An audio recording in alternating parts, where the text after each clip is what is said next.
That is the BMW X7, and it is many things. First of all, it's the biggest car in the XCAR lineup. Secondly, it's a rival for the likes of the Mercedes GLS and Audi Q8. And it's also, perhaps best described as a great big middle finger on wheels.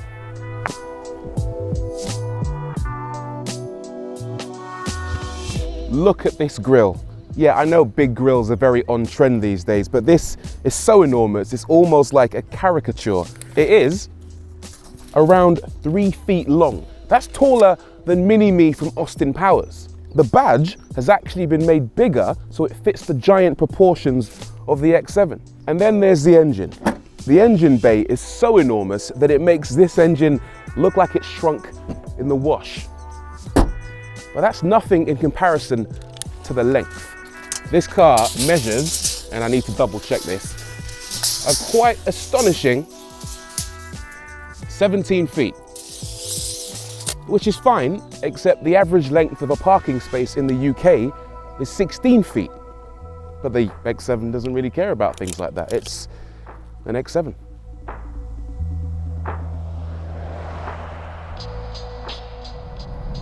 Now, I must admit, I wasn't exactly looking forward to driving the BMW X7. I mean, why would I? It's the size of a small house. But it doesn't take long once you're behind the wheel to realize that it's actually genuinely good to drive. It's based on the same architecture as the BMW 7 Series, minus all the fancy carbon core components, and it shows. The 7 Series is well regarded as one of the most comfortable and refined cars on the road, and the X7 genuinely is right up there with it. The ride quality in this car is genuinely stunning, and part of that is down to the fact it uses air suspension, but also partly because it uses suspension bushings filled with fluid. And fluid is actually a great way of describing the way the X7 kind of carves its way through whatever environment you happen to be in. It doesn't slosh about either. The ride is really well controlled thanks to electric active roll stabilizers, air springs at both axles, and adaptive suspension with electronically controlled dampers as standard. If you're looking for a giant SUV that also doubles as a limousine, the X7 is a very good shout. As for handling, well, that's yet another area where you can take your expectations and shove them where the sun don't shine. You point this car at a corner and it remains remarkably composed. The brakes are super strong and confidence inspiring, and generally this car does a fantastic job of disguising its weight, which is just as well because it happens to be one of the heaviest cars on the road today.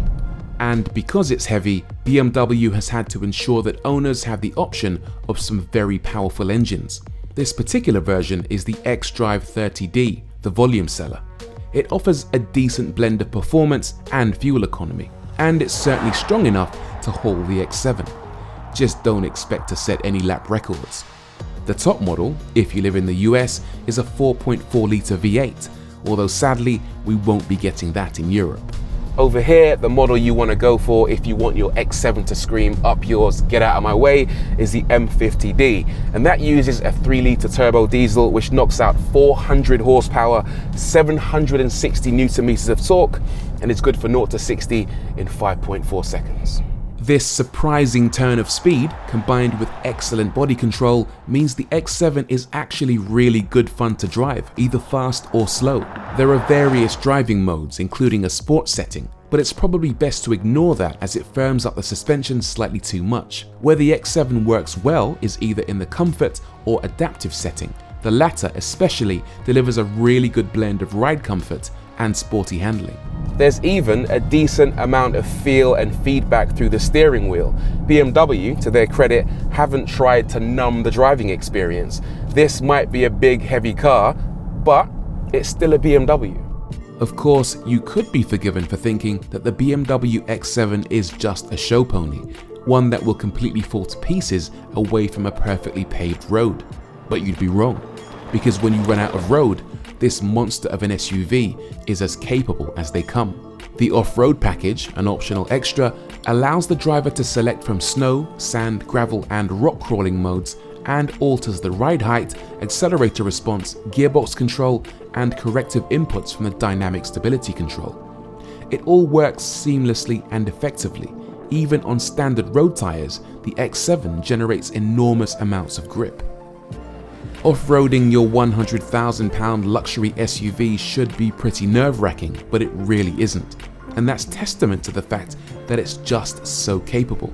There's no bottoming out, no nasty scraping or banging, no sign of struggle from the engine, gearbox or chassis. What's even more remarkable is the fact that the X7 can cope with this kind of terrain, which is reasonably demanding, while still being eminently luxurious. There are so many cool gadgets inside this car. For example, the cup holders are heated and or cooled. So if your passenger has a cool drink, they can keep their drink cool. And if I have a hot drink, I can keep my drink warm. As for the infotainment system, well, you've got a touch screen up here, which you can also control using the iDrive knob, or if you want, you can use gestures. Look, I can do that, and it will adjust the volume for me. Very cool. There's even a reasonably advanced voice control system. Check this out. Hey, BMW. Hello. What can I help you with? I'm a bit hot. Which temperature shall I set? 17 degrees.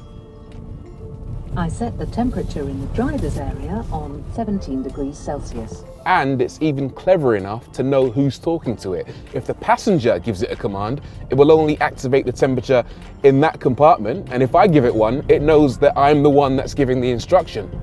Hey, BMW. Hello. What can I help you with?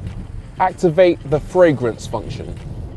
I've activated the fragrance function.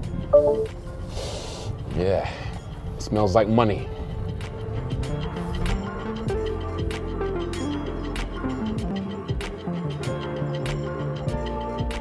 As good as this car is, there are a couple of niggles that I should point out. First and foremost, the doors don't quite cover the entirety of the door sills, and you end up with a massive amount of mud and grime building up on the door sills, which means when you get out, you end up with mud all over the back of your trousers. That wouldn't happen on a Range Rover. But the X7 is actually more practical than a Range Rover. This car has the option of either 7 or 6 seats, and the middle row is plenty spacious.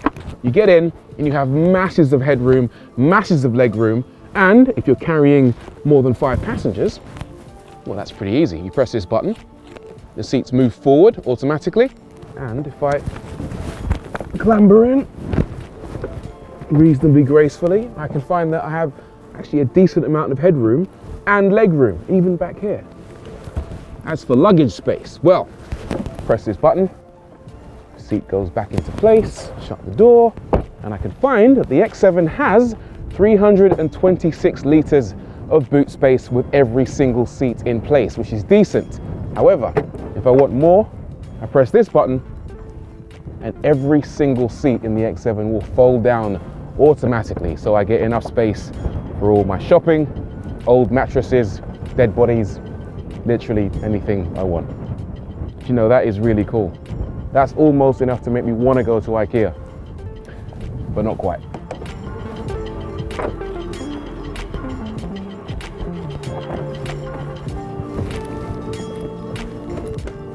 The BMW X7 is a strange car. On paper, it's completely over the top. Why is it so big? Why has BMW put so much effort into ensuring it drives as well as it does? Does it even need to exist? The answer to that last question is probably not, but I'm actually glad it does. Some of the best cars in the world don't appear to make sense on paper, but are actually brilliant when you come across them in real life. For example, who knew we needed a fast hatchback until the Golf GTI came along? Or who knew how cool a fast, gull-winged family MPV might be until the Tesla Model X showed up? Before today, I had no idea that I wanted a giant 7-seater luxury SUV, but here it is, and now I do. The X7 isn't designed for the driver who likes to fly under the radar, who wants the sensible option. It's for those who don't want to compromise, not on space, capability, speed, or comfort. It will divide opinion, of course, but the simple fact is, those that buy this car just won't care. It is what it is, and what it is a big, brash, stunningly well-engineered middle finger on wheels.